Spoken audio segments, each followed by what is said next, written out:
My mother's family owned movie theaters in the city of Cleveland.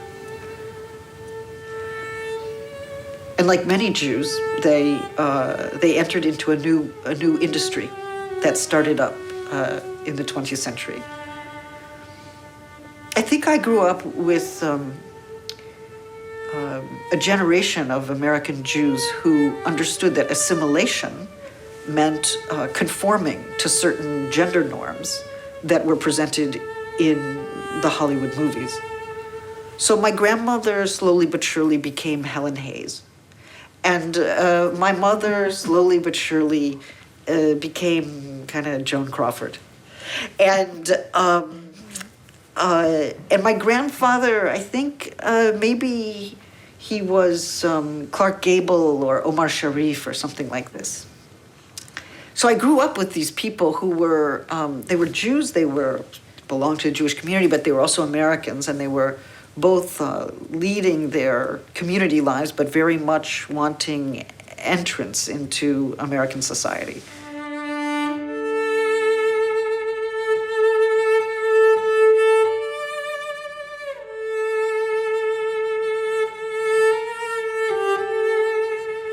So I think that by the time I grew up, in the late 60s and early 70s, looking around me, trying to make sense of gender, I saw these extremely exaggerated notions of what gender was.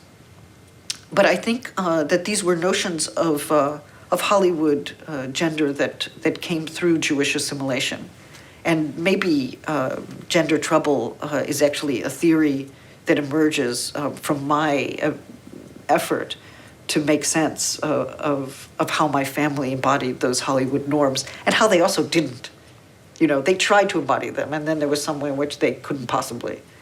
And maybe, my conclusion was that anyone who strives to embody them also perhaps fails in some ways that are more interesting than their successes.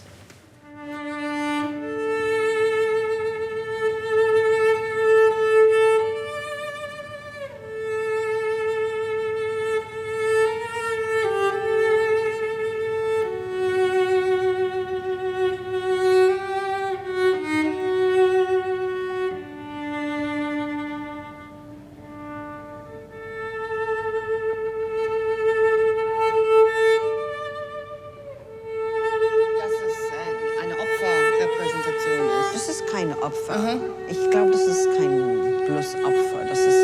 Das ist etwas anderes. In dieser Instanz würde ich sagen, es gibt so Furcht. Ja, bestimmt Furcht. Ja. Aber sie lebt noch. Ja. Sie ist auch sehr lebendig. Und sie kann handeln. Ja, vielleicht. Ja. Aber und ich glaube, dass wir sehen hier sie denkt an etwas anderes. Immer noch. Und es gibt auch so eine Sinnlichkeit, Furcht vielleicht auch ein bisschen Hoffnung, Erwartung. Das Licht ist ein bisschen hoffnungsvoll, ne? Ja. Kann sein. Kann sein. Ja. Sie ist verletzbar, aber das bedeutet nicht, dass sie verletzt wird. Ja. Genau. Es gibt eine sehr wichtige Unterscheidung. Ganz genau. Und ich glaube, das ist sehr wichtig, Absolut. die Verletzbarkeit der Frauen darzustellen.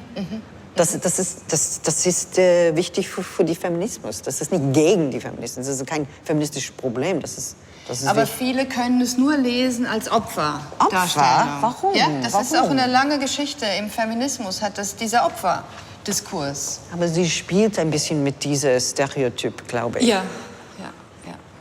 Und das Licht ist auch unheimlich nett, finde ich. Aber kannst du dich erinnern, als Gender Trouble ins Deutsche übersetzt wurde, bist du auch konfrontiert worden mit so einer Opferposition? Also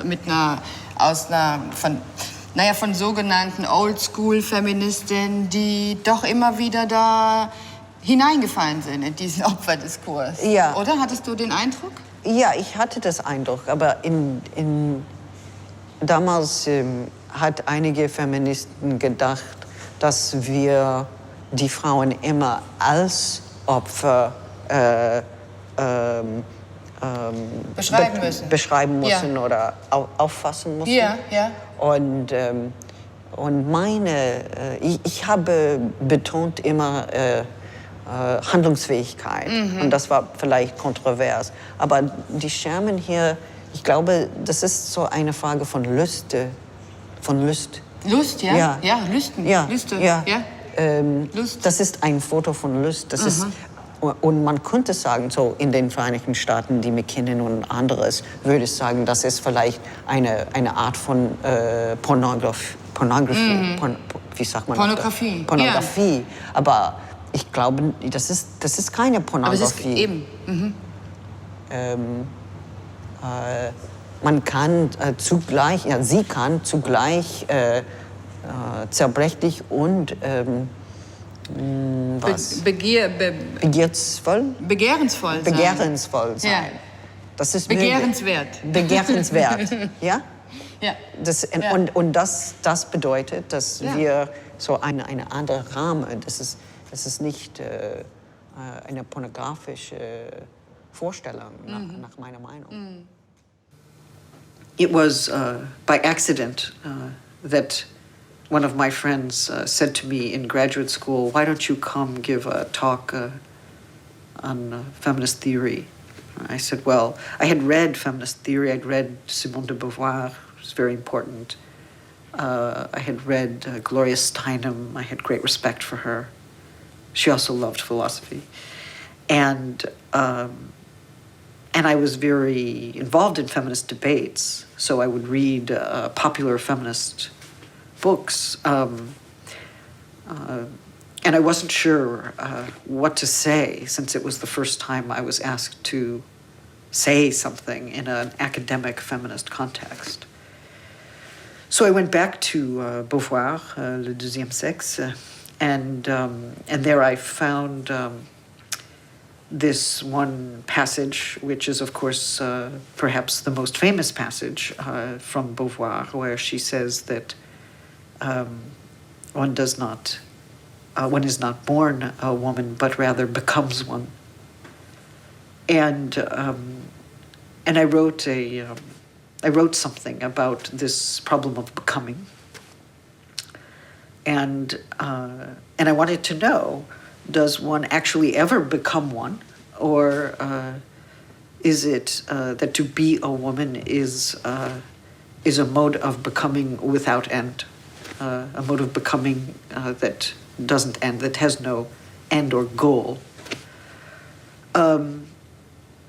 And then I thought, well, maybe you could say the same of gender more generally, that one is not born a man, but rather becomes one. Or perhaps one is born a male or female, but becomes something which is neither a man nor a woman. And it seemed to me that this notion of becoming, devenir, could lead to any number of directions. So I started, I suppose, to formulate a thesis that would later become the central argument of gender trouble.